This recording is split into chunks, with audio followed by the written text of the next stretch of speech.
Kawadhi nyime wangi mago motende kod weche mabende wuok e Doho kama bang' higni bura Doho koro weyo thuolo jadolo Gilbert Deya manitudo kod kuo mar nyithindo maromo abich.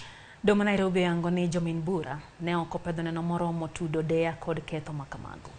Kaka Judith Omoni koro lero, Deya ne itudo gi ketho tieng' dibich mag kuo mag nyithindo abich maduto ni piny ne higni 14 e kind higa mar 2002 gi 2004 kar dak ma Mountain View e boma ma Nairobi.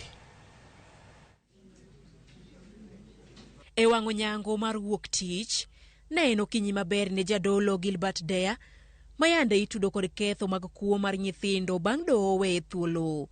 Doho ma Nairobi oyango ni jomin bura ne ok opedho neno moromo tudo Deya kod ketho go mag kuo mar nyithindo abich. That evidence does not satisfy the legal requirements of circumstantial evidence to warrant the conviction of the accused, and ultimately make a finding that the prosecution has not proved their case in all the counts beyond reasonable doubt, and they acquit the accused person in all the counts under Section 215 of the CPC, and setting free unless otherwise held back.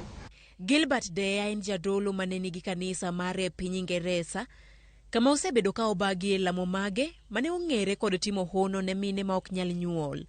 Bura mare ne ochakore e higa mar 2017 kama ne odonjne kod ketho tieng' dibich mag kuo mar nyithindo abich maduto ne ni piny mar higni 14 e kind higa mar 2002 gi higa 2004 e kar dak ma Mountain View e boma ma Nairobi. E higa no Deya ne oduokie pacho ka kowuokie piny Ingereza mondo minne winj buche. Deya mane twak kod jofwambo bang' Doho we thuolo onyiso mor mare mar dong' thuolo kendo. Archbishop Gilbert Deya has been acquitted of all the counts that he has been charged with in reference to the offense of child stealing. Of course, in some quarters they have called it child trafficking, they have called it whatever, but today the court has cleared him of all the counts. A yoke on my shoulder which has been putting me into a dilemma, not working, not making also the headway.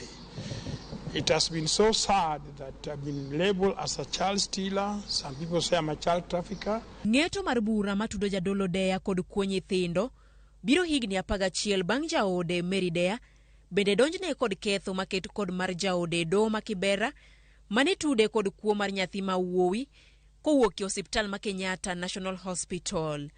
Mary Deya kata kamano bende bang'e ne owe thuolo. And my wife, who was the one living in the Mountain View house, was also charged with the same charges.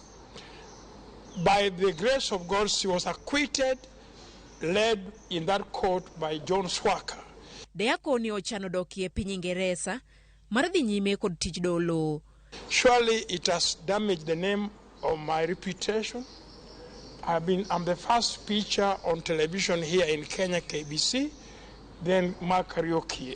I was the biggest preacher in the world today. I found a ministry in the UK named after my name, Gilbert Deya Ministry, which is really was very successful. And I'm grateful, I'm free, and I'm now going to continue to proceed to the mission that Jesus gave to me on earth. Kar lamo mar jadolo Deya ma Ingereza liekore ni kod jolamo ma ok tin ne 30,000 kendo bende oyaro bedene kama olando e injili mare.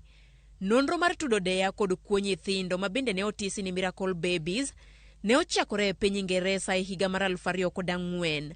Deya ne ochung' matek ka owacho ni bura ni en mana mar ketho nyinge kaka jatich Nyasaye. Judith Omoni, Ramogi TV. Doho kawuono no winjo bura matudo gavana machon ma Migori